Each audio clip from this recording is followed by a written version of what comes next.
Today I'm going to give you a crash course in what polyvagal theory is and explain why it can be a helpful model for understanding and healing from trauma. If you struggle with chronic or mental illness and are tired of feeling alone, this is the place for you to be. You're not alone anymore. Subscribe to my channel and hit the bell to be notified when I post a new video every Tuesday. I have both PTSD and CPTSD and have found polyvagal theory to be really helpful as I navigate my own recovery. So let's get started. At its core, polyvagal theory is a more nuanced way of understanding the autonomic nervous system. You're likely familiar with the fact that our nervous system has two main modes. One, fight or flight, aka the sympathetic nervous system, and two, rest and digest, aka the parasympathetic nervous system. At any given time, we humans are in one mode or the other.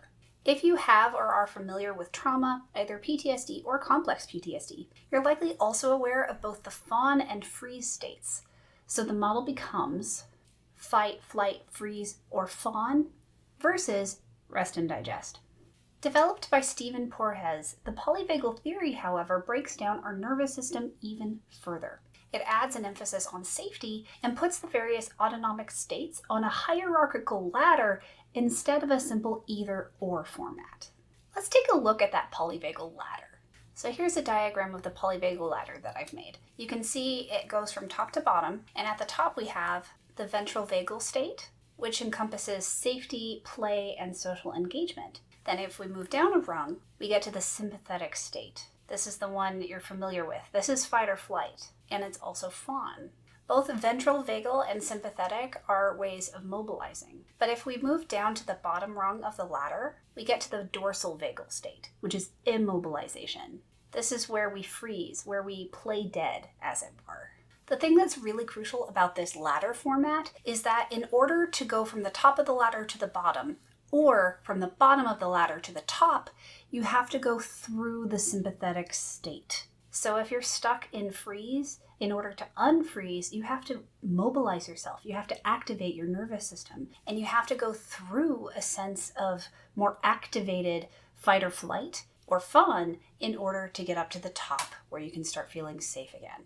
And vice versa, if you're in a state of safety and you become triggered, let's say, into a sympathetic nervous system activation, you go through fight or flight first before your body can arrive at freeze or playing dead. For those of you with complex PTSD, particularly from a history of childhood abuse that was ongoing and chronic, you might have a sympathetic type that pairs two of the fight, flight, freeze, fawn together, and that's what you tend to do the most. So for example, I'm a fawn freeze type. I very rarely experience fight or flight.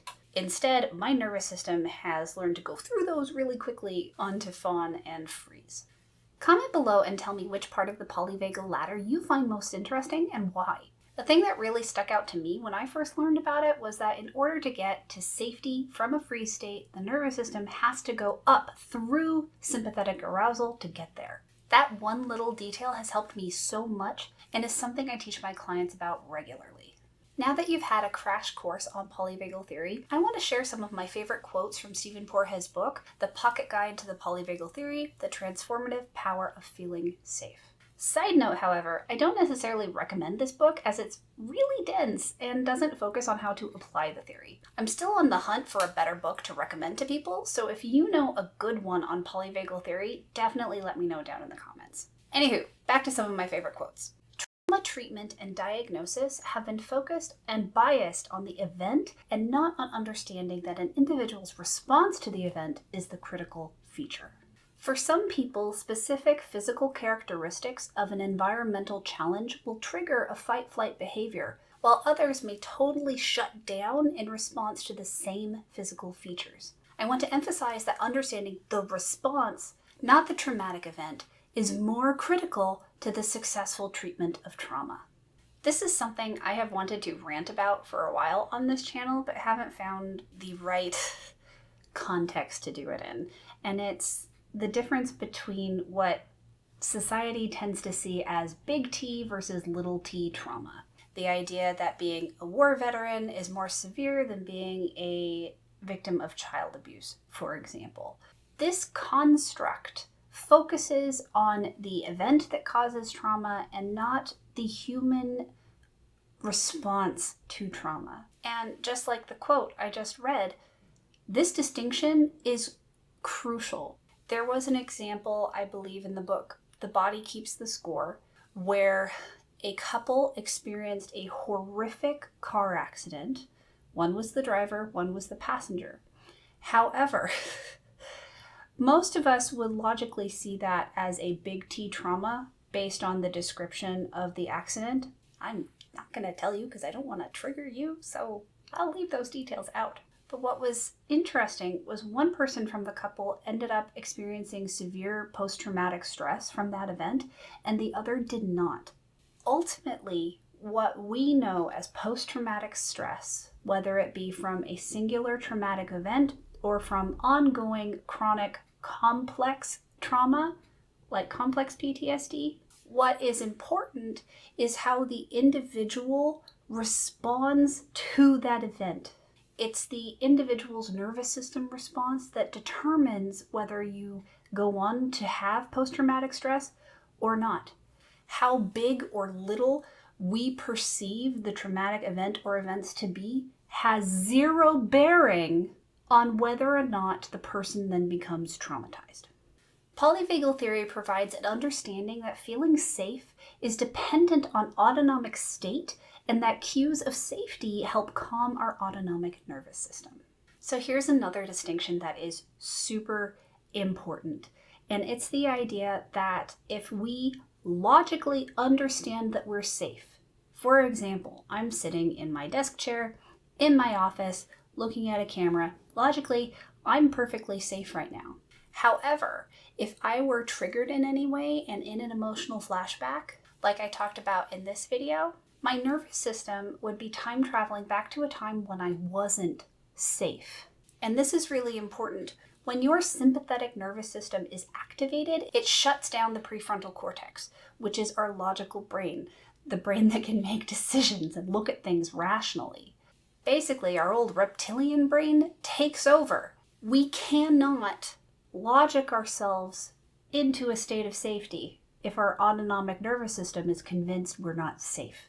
This distinction is important not only for healing from trauma, but also when having experienced a new trauma. If we are not able to return to a state of safety rather quickly after experiencing what could be a really traumatic event, we're more likely to go on to develop post-traumatic stress. This can be one of the distinguishing factors between that couple I was telling you about earlier, where one experienced the car accident, then developed post-traumatic stress, whereas the other one did not. It might simply be that the one that did not had more resilient nervous system and was able to return to a sense of felt autonomic safety, which helped them process the event better and faster so it didn't go on to become post-traumatic stress, whereas the other person did not have that ability. Moreover, and perhaps most important, the theory explains how safety is not the removal of threat and that feeling safe is dependent on unique cues in the environment and in our relationships that have an active inhibition on defense circuits and promote health and feelings of love and trust.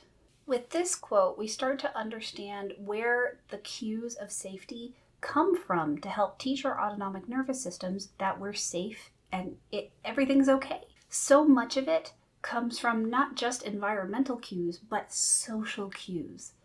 The people around us. Are they helping us feel safe? Are they helping take care of us?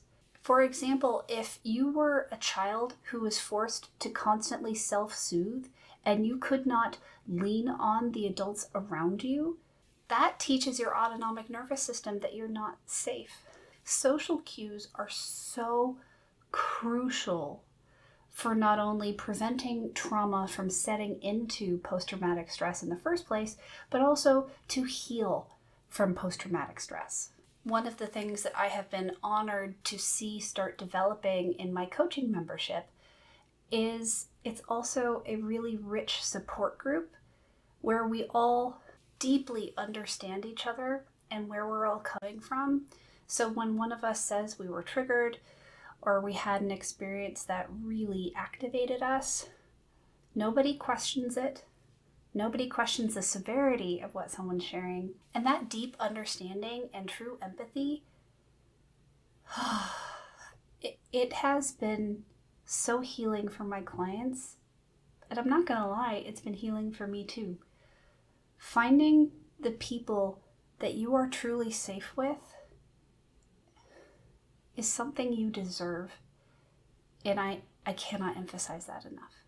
Polyvagal theory informs us that the inability to read these cues is a function of physiological state. Functionally, if a person is mobilized and in a defensive state, it will be difficult for them to detect cues of safety. If a person is shut down or dissociated, it will be almost impossible for them to detect cues of safety.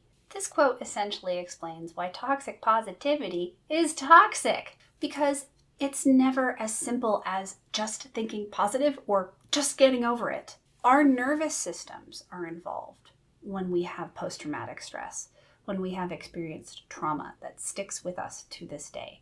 We can't logic our ways out of that traumatic response.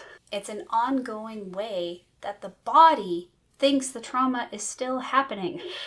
We need to be kind and address the nervous system from the nervous system's perspective and not expect us to just suddenly feel safe just because someone tells us we are. That's not how it works.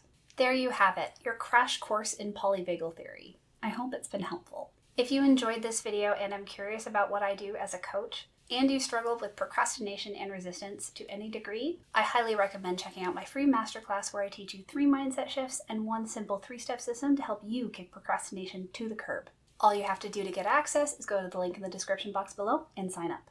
Check out this video next to learn about complex PTSD emotional flashbacks.